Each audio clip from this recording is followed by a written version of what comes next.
Anna Marquise, Civic Engagement Coordinator, and welcome to Shape Wyoming, hosted by us, the Equality State Policy Center.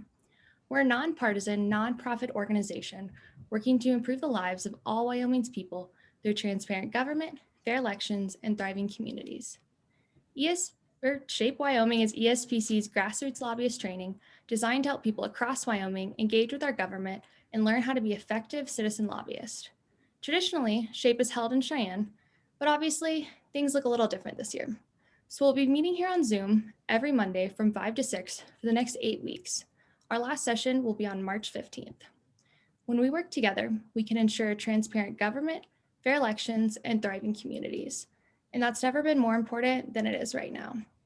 I'd like to hand things over to Chris Merrill, ESPC's Executive Director, to talk a little bit more about our work, give a quick overview of housekeeping, and introduce today's speaker. Thanks, Anna.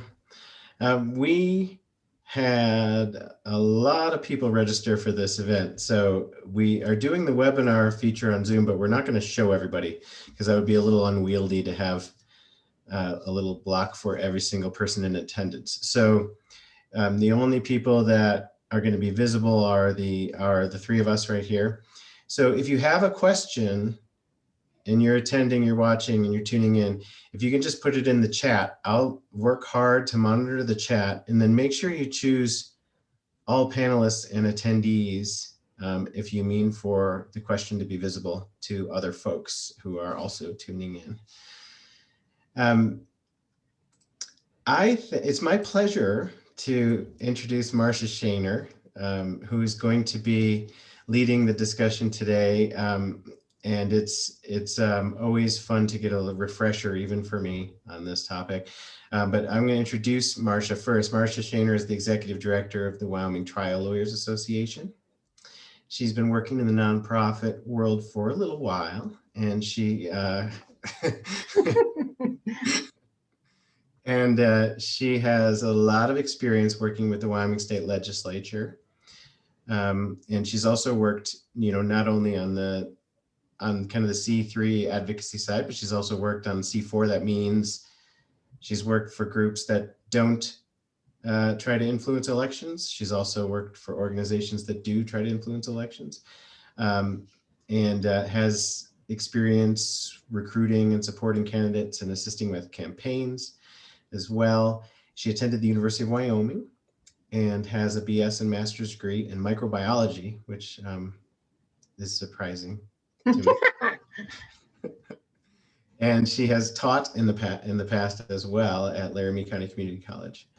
And she's a 2013 Leadership of Wyoming graduate. So welcome, Marcia, and I will hand it over to you. Thank you, Chris. It's exciting to have so many folks interested in participating in our government. I think all of us recognize how important that is with all of the things that have been happening nationally.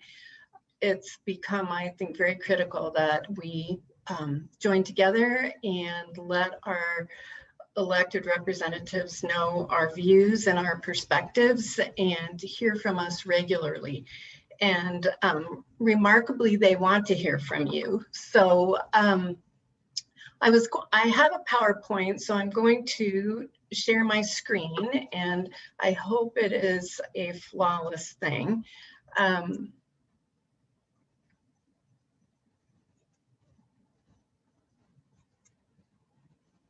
Chris, what do you think?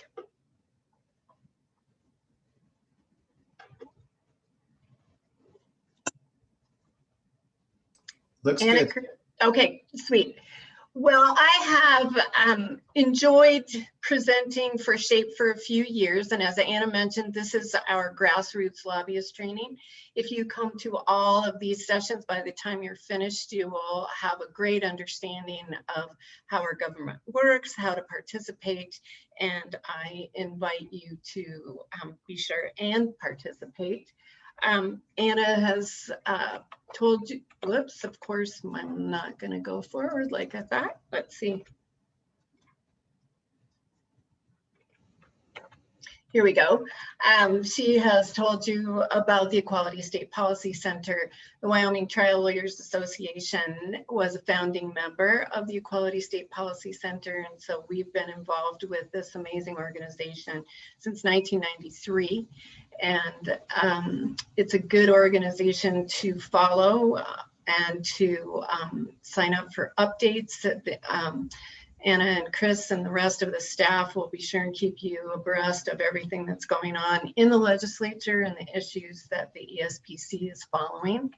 So my role today is to talk to you about demystifying the government. I probably should have put, I don't know if anyone can demystify the government, but I should have probably put demystifying the legislature there because that's what we're going to be talking about tonight. I have a couple of polls that we're going to pop up with some questions just to see how much about our legislature you currently know, and probably you know the answers to all of these questions. But Anna, I think this is the first poll. How many members are there in the Wyoming House of Representatives? And your four choices are 30, 90, 60, and 15.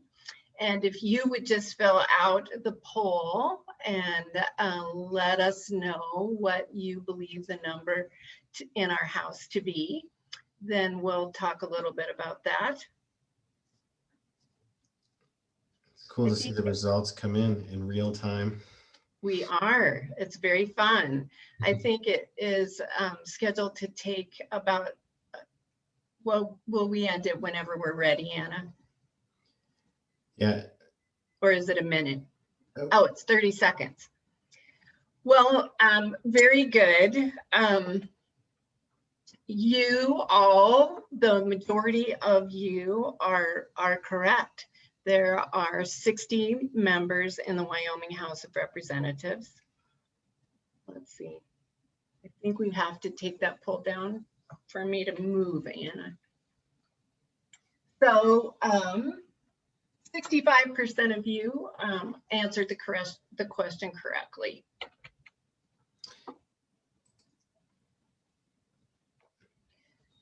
So you can see if we, let's see, okay, there we go. So great. You can see here our House is 60 members and our Senate is 30 members. So we have 90 members total in our legislature. The House has 60 and the Senate has 30.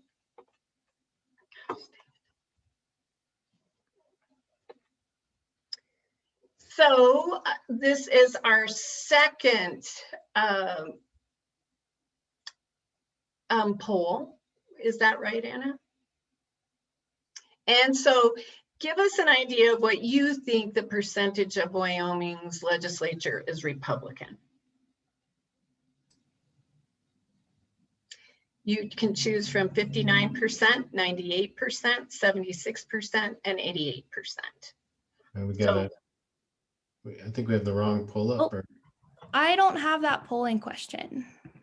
All right then. Well, why don't you put in chat which what number that you think, and maybe Chris can give us a an idea of how many of you are on track. Seeing a lot of 88% coming in. I see one vote for 76%.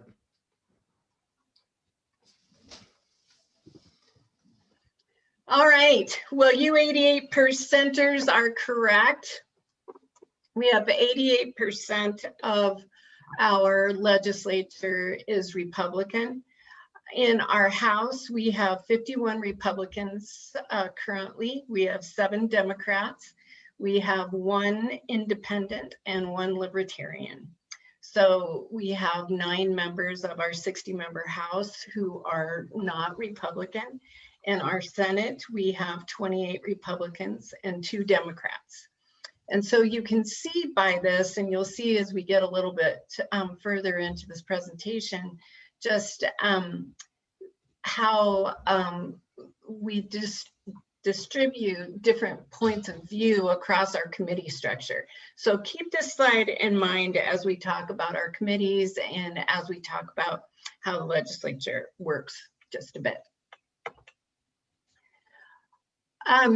Is this one of them, Anna, one of our questions? Okay, this was our question.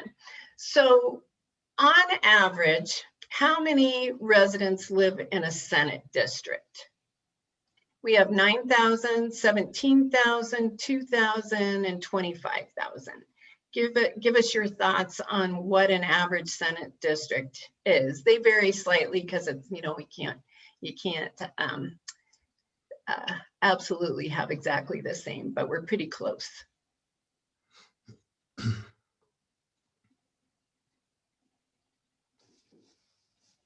Well, it's fun to watch them come in.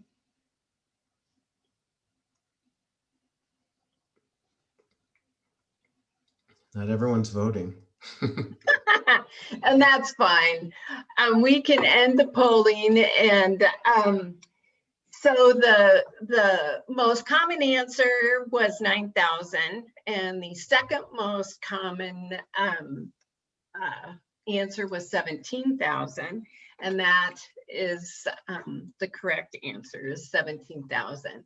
And you can see here how there are 2 House districts nestled inside of each Senate district, and there are approximately 17,000 people in each Senate district. And just a couple of notes about districting. Districting is done approximately about every 10 years. And it coincides with the census. And the census, as we all know, has been going on this past year. Redistricting is a process of drawing our electoral district lines and boundaries. Wyoming is one of a few states that does not have to redistrict for our Congress representative to Congress, because we have such a small population that we don't need to redistrict to determine who goes to Congress for us. But we do redistrict to determine what these areas look like that you're looking at on the screen, to see where the boundaries will lie for our House and Senate districts. And our legislature right now is discussing their plans for redistricting, which committees will look at that issue, how they will go about it, where the meetings will be to discuss it. So this is an issue that affects all of us, and we should all be very aware of the conversations. And I would imagine that some of these, or many of them, will be online. So we'll all have an opportunity to listen to them as they talk about how they're going to look at redistricting this year. And Marcia, how does that work usually? Do they work it through an interim? Or what does that look like? Yes, Chris, so I've only been really involved in the last one, and it was worked during the interim. There were several plans. A couple of legislators came up with their own plans, and then there were a couple of plans that the committee worked trying to look at changes in population. And at that time, I live in Thermopolis and Hot Springs County, and my county lost population. So the district changed quite a bit and became much larger district in order to include more people to come to the 1,700 or 17,000 people. And there are some legislators and some regular folks who aren't always happy about those changes. And sometimes legislators move those lines to protect certain seats because everybody who's in the legislature currently would like to stay there probably, or represent their district. So it is an interim committee, and it will, I'm pretty sure, unless it is different than last time, the think it was the Corporations Committee was just talking about how their meeting schedule would look like, and that they felt like they were the committee that should be the one that handles this issue. And then what does it look like after it's worked in an interim? Does this just become legislation during a session, and is it voted on, or what happens next?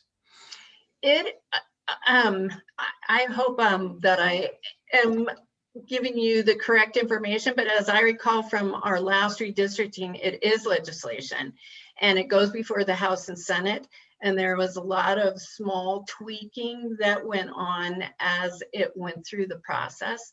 As you might imagine, people weren't 100% pleased with the way that the committee, where they placed those boundaries, and that may have changed a representative or a Senate's district enough that they were concerned about it. Some of these districts are very big, and they stretch over a lot of country mileage wise, and so it's hard to campaign. And as you know, sometimes issues are different from county to county, and so they weren't particularly happy about the way some of the new lines were drawn. But in the end, it was passed and agreed to, and I believe signed by the governor.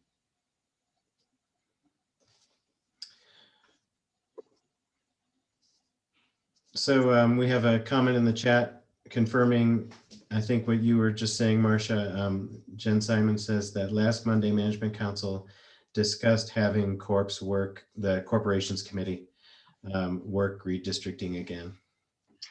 Right, and they did meet all over.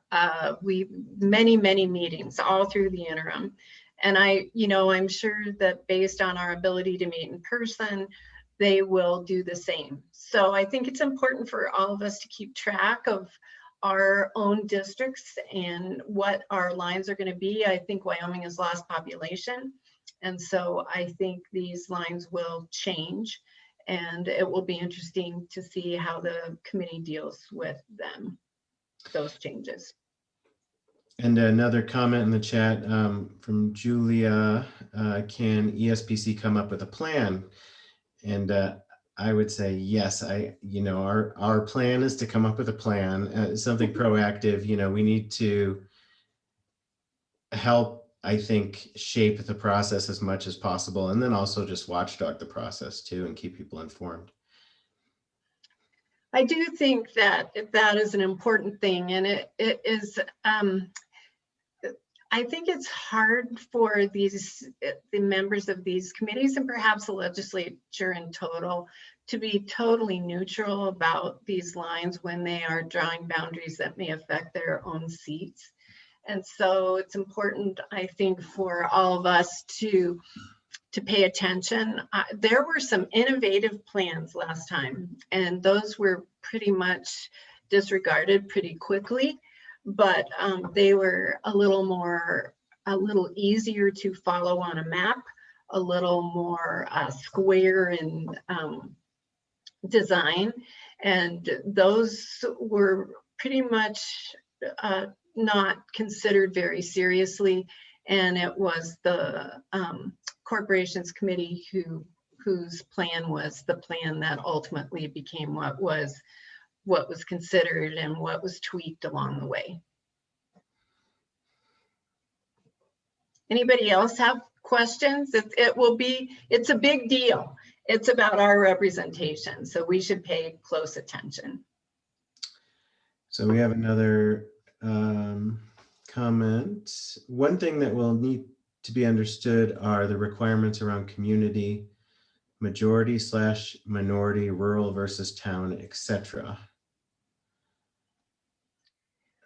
Another comment or question, will someone sponsor any classes on districting? Oh, well, maybe ESPC can sponsor some informative, ESPC sponsors the People's Review, and we could do some similar kinds of sessions where we help explain the process and explain the current plans under consideration.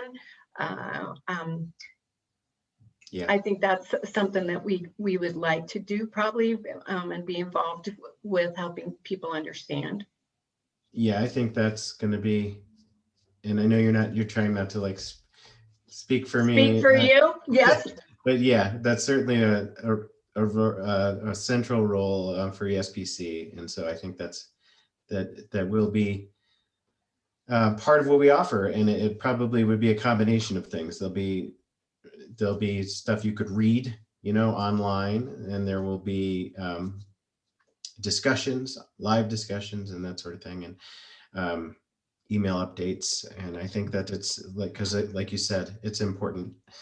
It's about our representation, and the more informed people are, the better off, the better the product's going to be. I agree. Any other comments or questions?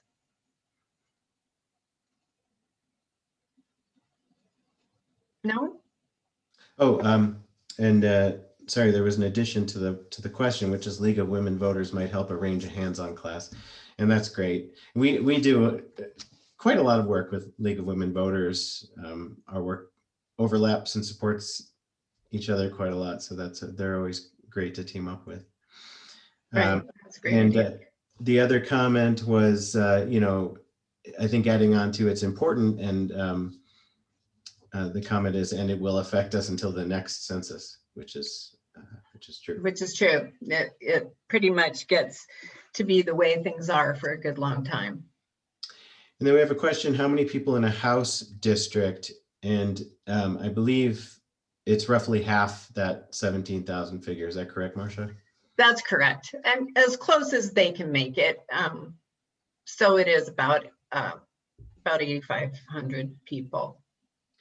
So just to reiterate for folks, because this is kind of complicated, basically the Senate districts are split into two, generally speaking, to create two House districts. Right. So Senate District 17, and we don't show these nested very well, so I might say this incorrectly, but has two. I was trying to find one that was very clear cut. Let's do Senate District 18, has House District 24 and 25 in it, I think. And so you can see that those two districts make up that big Senate District 18. And so there'll be two House districts in each one of those. So you're going to have one senator and two members of the House of Representatives in your district.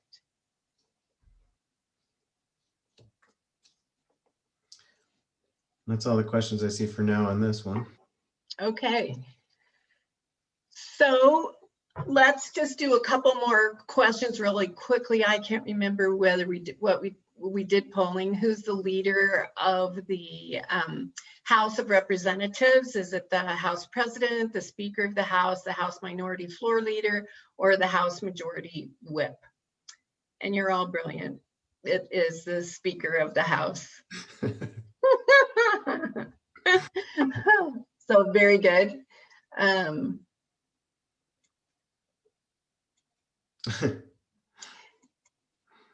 Who is the leader of the Senate? I don't think we made a quiz for that, but the leader of the Senate is the President of the Senate.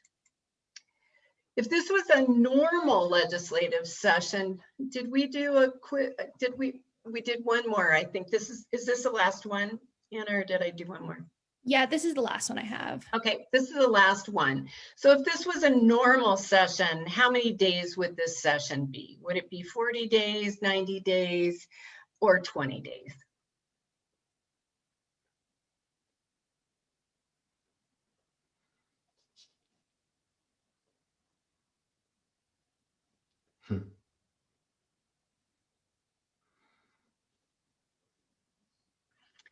Well, great. We can end there. Most of you are correct. If this was a normal session, we would be meeting for 40 days. comment in the chat is 40 days and 40 nights. It's Yes, biblical after all. feels like a much longer time than 40 days. It usually winds up to be about 2 months of working days in those 2 months. This year is a pretty crazy time because of COVID-19. So it would have been a general session of the legislature this year. We would have started January 12th. We would be meeting in person. We would all be together in Cheyenne, maybe not this day, but one day during the session to meet together and talk about citizen advocacy. And this year, much of our advocacy, all of us, is virtual advocacy. So last week on January 19th, 20th, and 21st, we, the standing committees of the legislature, and we'll talk about what committees those are here in just a second, they met for 3 days, and they considered legislation that will be, that was already introduced when they convened on January 12th to swear in new legislators. And basically I should have probably put that as our first meeting date, was January 12th. They convened, they swore in all the new legislators, they voted on their legislative leadership, they introduced a number of bills, they heard from the governor, and then they adjourned, and the committees that were dealing with the bills that were introduced met last week. And then starting Wednesday, we will have a virtual session where those bills will be heard in what we think will be similar, in a similar fashion to what we would be doing if we were in person. And we'll talk about that here in just a minute too. So we'll have 8 days of a virtual legislative session. And I believe there will be committee meetings that occur during that 8 days in order to deal with bills that either pass the House or Senate. And we'll talk about that. Then the week of February 22nd, they'll have another 3 days of standing committee meetings to talk further about the legislation they weren't able to deal with during their first virtual session. And March 1st through April 2nd is designated as an in-person session, and that's if health metrics will allow. I don't know how they're going to have an in-person session by that soon, but they very well may. Many states are in session right now, and so we'll just have to wait and see. So yes.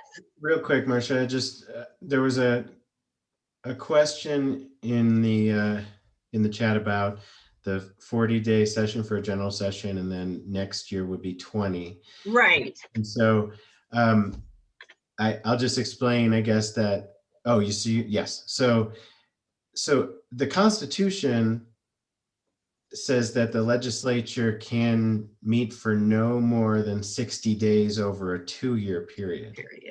Correct.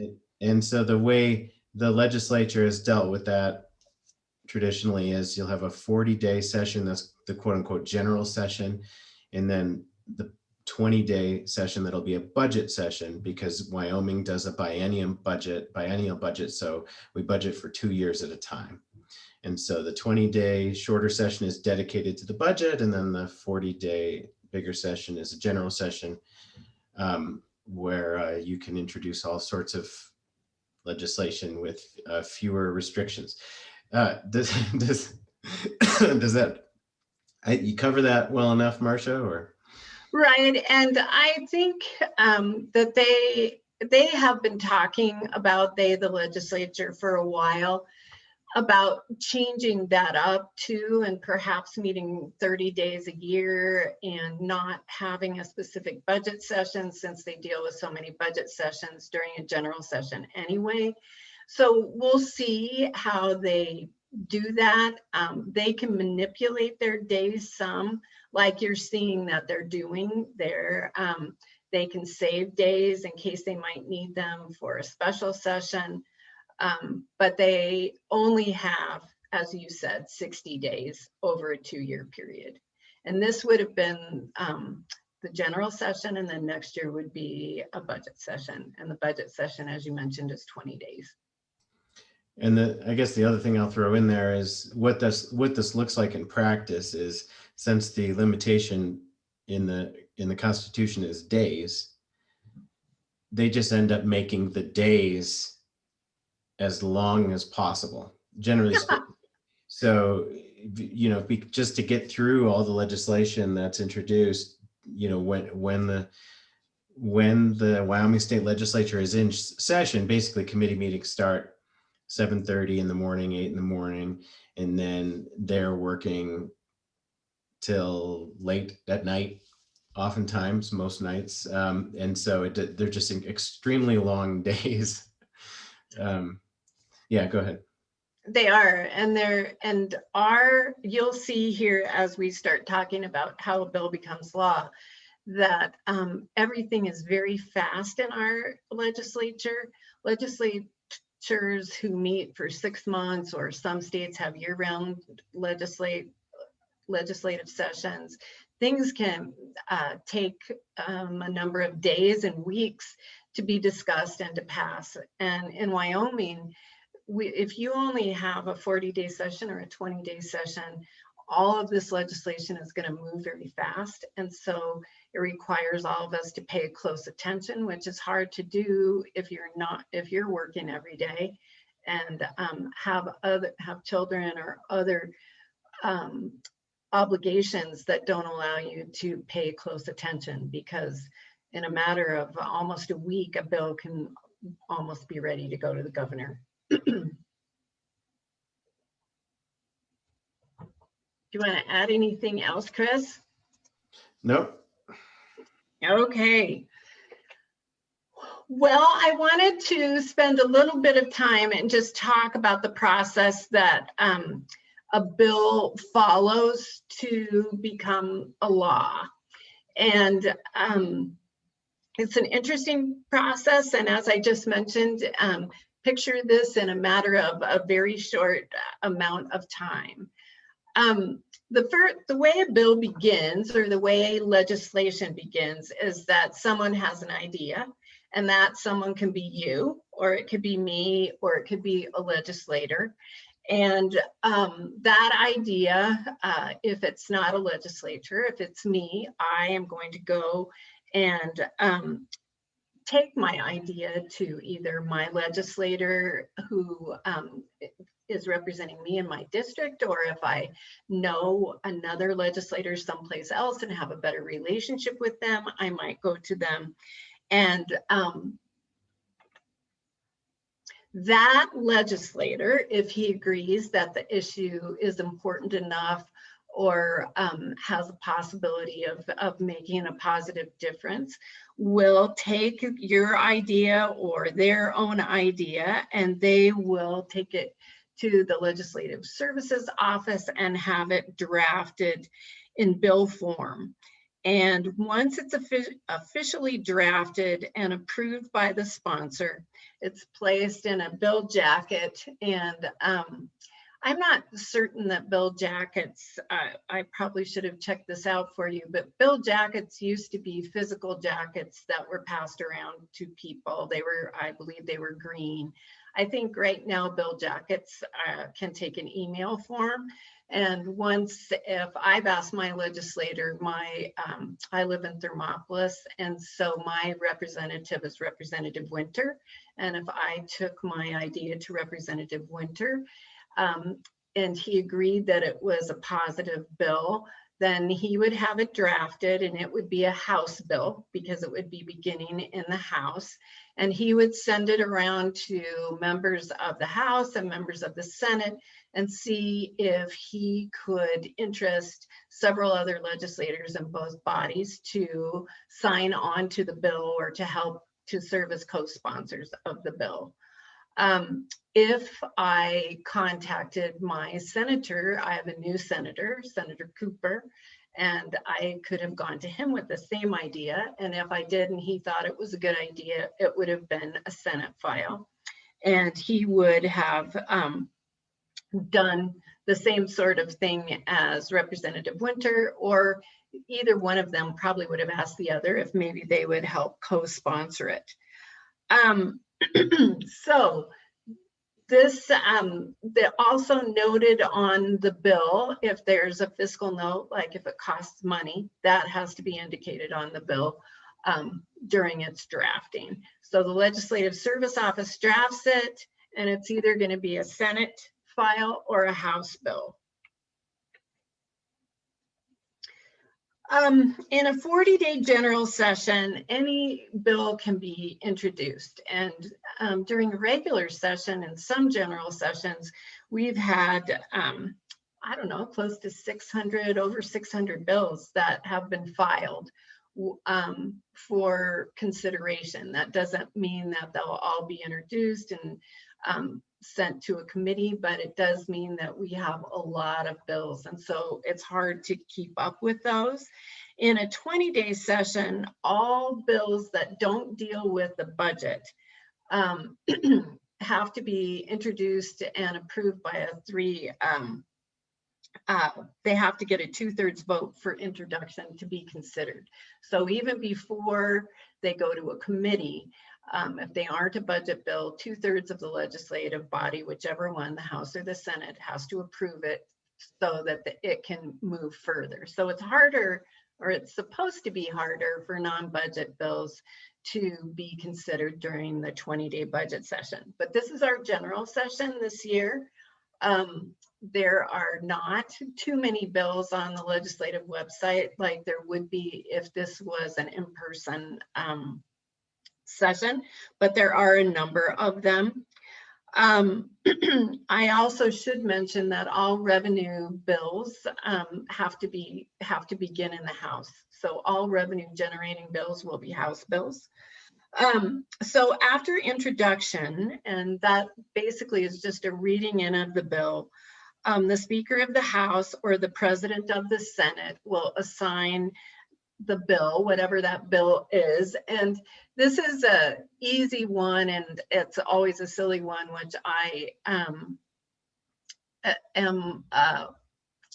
I can't decide if I think it's a good idea, but we'll just use this as an example. Sometimes school kids will bring a bill to, like, make chocolate chip cookies the cookie of the state. The state cookie is going to be a chocolate chip cookie. So if that is my idea for a bill, it doesn't have any revenue or fiscal impacts, and it could be introduced in either the House or the Senate. And so after introduction, the Speaker of the House, if it is a House bill, or the President of the Senate, is going to assign it to one of these committees. And as you can see, there are 12 committees listed here. They have, House committees have 9 members, Senate committees have 5.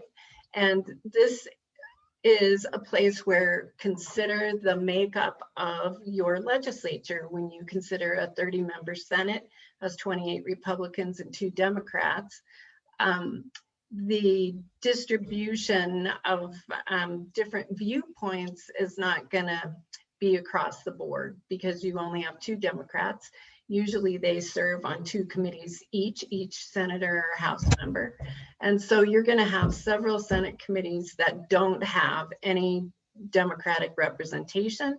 And so you just don't get the same kind of differences in perspective to share and discuss when you're looking at various issues. I mean, certainly if it's a chocolate chip cookie, that makeup of that committee isn't going to matter that much unless someone doesn't like chocolate, maybe. But you can see too, in the House, we only have 9 members who aren't Republicans. And so even in the House, to have a variety of diverse viewpoints, that is becoming more and more challenging.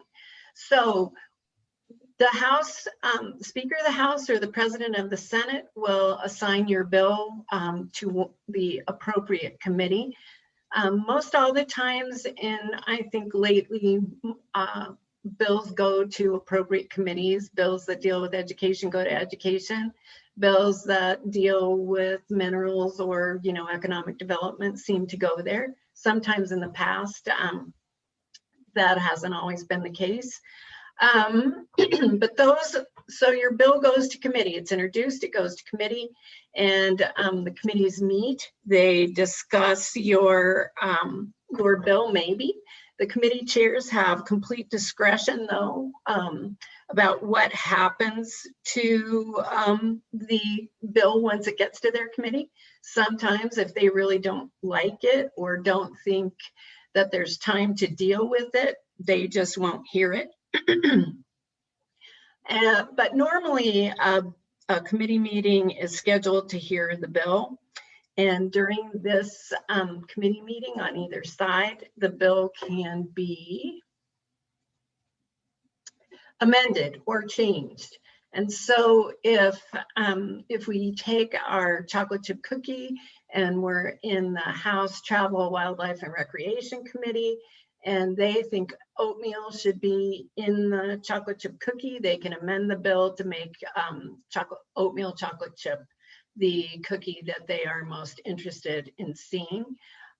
They can take out vital parts or what I might think of my idea, a very important piece of it. They can add to it. They can totally change the bill. This is also an opportunity for the public to participate. We can go even in the virtual committee meetings. We can attend. We can provide testimony or input on our view of whether the bill is a good bill, a bad bill, whether it needs to be changed. And sometimes these amendments are passed, sometimes they're not, and the committee will vote on whether to pass the bill out.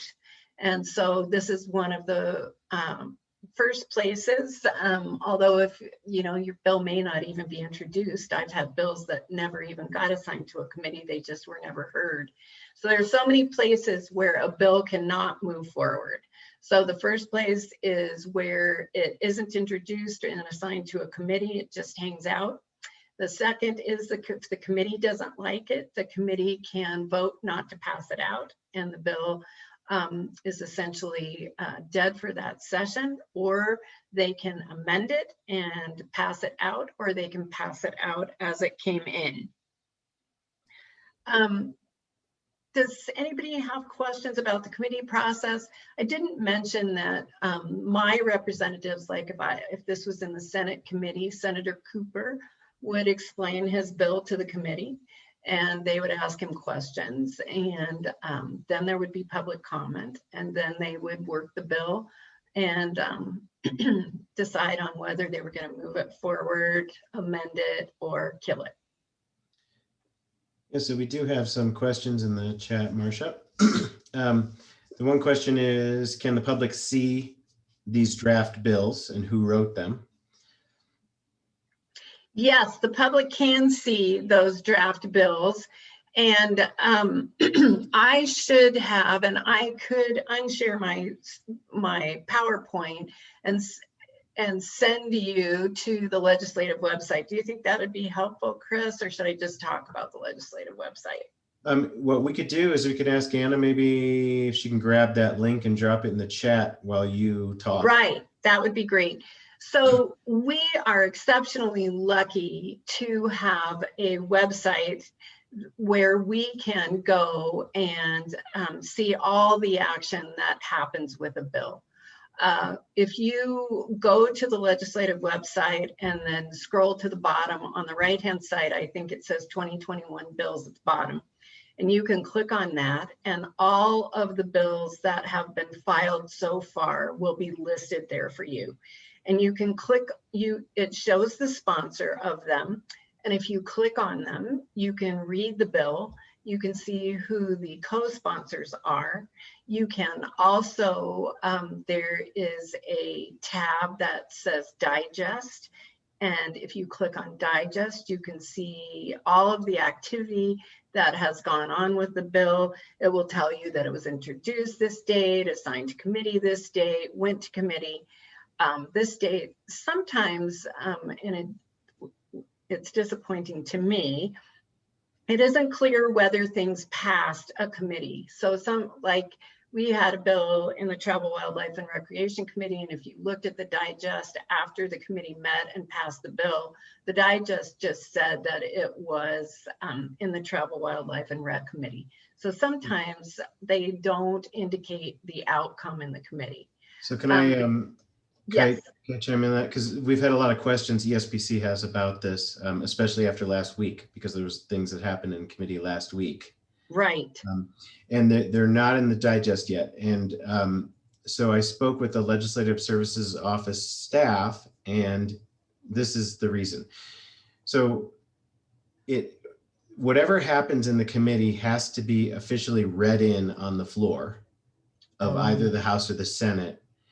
And then once that happens, then the staff can update the digest on the website. So during a normal session, they update the digest on all bills twice a day. But since those meetings technically were happening in the interim and the legislature was adjourned, the digest for those bills that were worked last week aren't going to be updated until they're read in on the floor when the legislature comes back together on Wednesday. Sorry. That is excellent.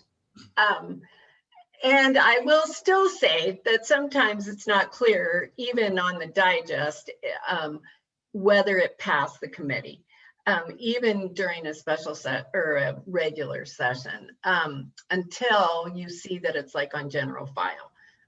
Sometimes things die and it doesn't say did not pass. It just says was assigned to Travel, Wildlife, and Recreation. So that is a little bit disappointing, but you can certainly keep track of all of the bills that you're interested in. And you can also read through all the bills that have been filed so far and see if there are bills that are of interest to you. And the digest will tell you where they are. And so Wednesday is the first day of our virtual session. And I'm hoping that they will also have the regular sheets that they have that give you an update on the, they have just action sheets that basically tell you what happened with every bill that was worked the day before.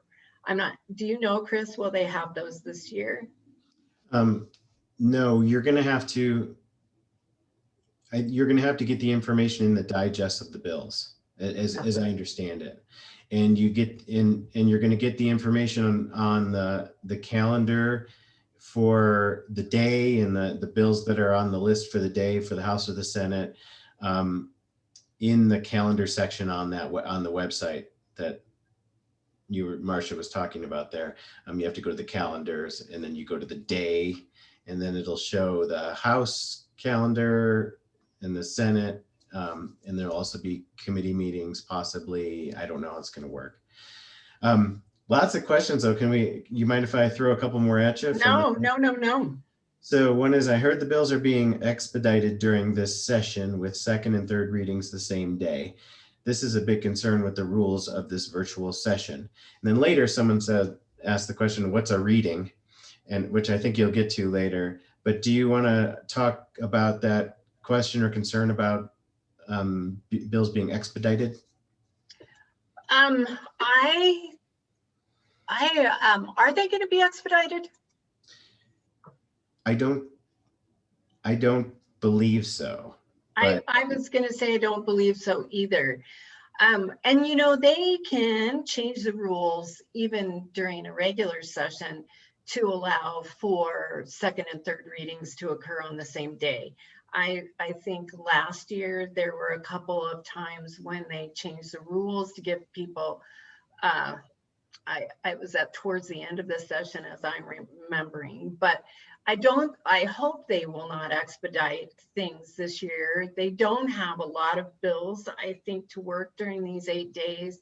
And it's also much more challenging to try and talk with legislators in this sort of virtual setting than it would be if we could all go there and talk to them in the ways that we're used to doing. So I'm going to hope that they're not. A couple other folks have asked, they want to know how representatives or senators are assigned to certain committees. Who makes those decisions?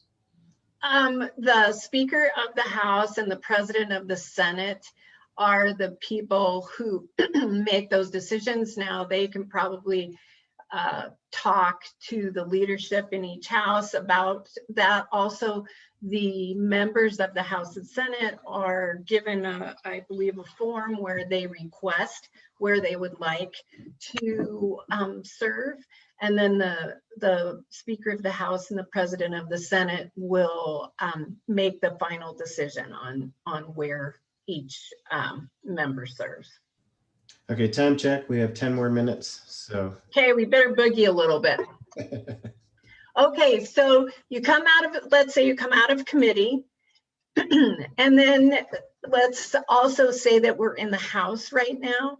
So the first reading for the entire House of Representatives after the committee meeting, after the committee does its action, is called Committee of the Whole.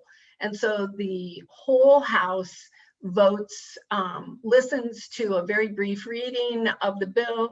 They also are told of any amendments that were made in that committee. They approve those amendments, and then they usually the committee chair will ask the whole House to approve those standing committee amendments, and that is on very frequently, it's on the day after the committee has met. It might be a couple of days before, depending on their workload when they talk about it. But once the Committee of the Whole has heard it the first time, and they do vote, it's a voice vote. If it's a close vote, they will, and this is of course all in person. It probably is. Well, I don't know. It'll be interesting to see how they do Committee of the Whole. I'm trying to remember how they did it from the special session, whether they did hands or how they counted people, or maybe they did ayes and nays. And if there seemed to be too close, then they actually did a hand vote. And then sometimes they will even call for a voice vote. But typically it's just ay or nay to move forward. Then the next day is the second reading, and the second reading is often a time for amendments. So if someone has something they would like to change, they will offer it during the second reading, and the entire House would vote on whether they wanted that amendment or change to be made. And generally, there isn't a big vote on a bill. It's just gabbled through after any amendments are added. And if there are no amendments, it's just kind of gabbled through that day. And then the following day is the third reading. Third reading is also an amendment day. If it's a controversial issue, though, there may be a lot of discussion. And then there is a voice vote, a roll call vote. And I'll just move quickly through, and then because I just want to talk about the entire process, which is basically a mirror process in the other House. But after it passes the House or the Senate, then it moves to the other body. So in our example, our bill passed the House, and now it's going to move to the Senate. And it's going to follow the very same process that it followed in the House. It's going to be assigned, usually it is assigned to the very same committee. So if we went to the Travel, Wildlife, and Recreation Committee in the House, generally we'll go to that same committee, but in the Senate, that committee will hear it just as they did in the House. They'll amend it. It can also die here and not come out. If they don't think they have enough time, they may not hear it. But if it comes out, then it follows the same process that the bill followed in the first house, or in the House of Representatives in our example. Goes to Committee of the Whole in the Senate. Then it goes to second reading. It may be amended there. And then it moves forward to the third reading, and the third reading, it can also be amended. And then there is a roll call vote for it in the Senate. And if it passes the Senate, and if it passes it in basically the same form that it was in when it left the House, then it will go to the governor.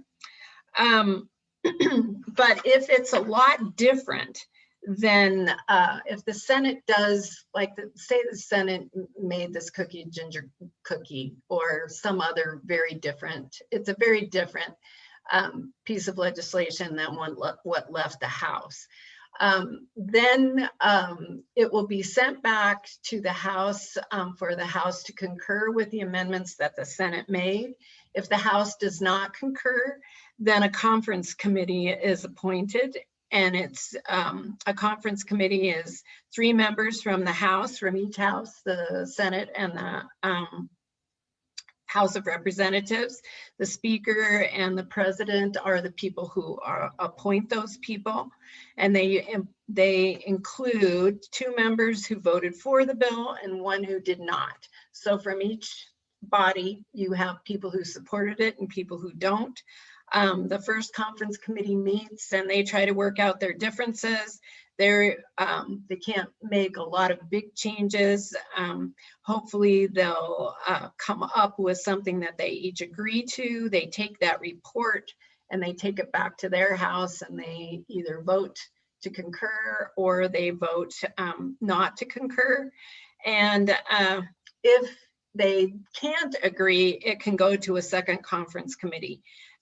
Where they have a lot more latitude in the changes that they make.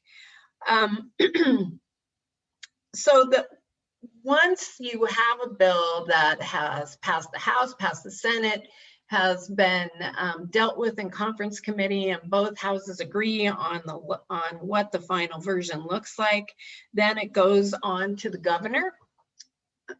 Let's see here. Whoops, there's conference committees. And then it goes on to the governor.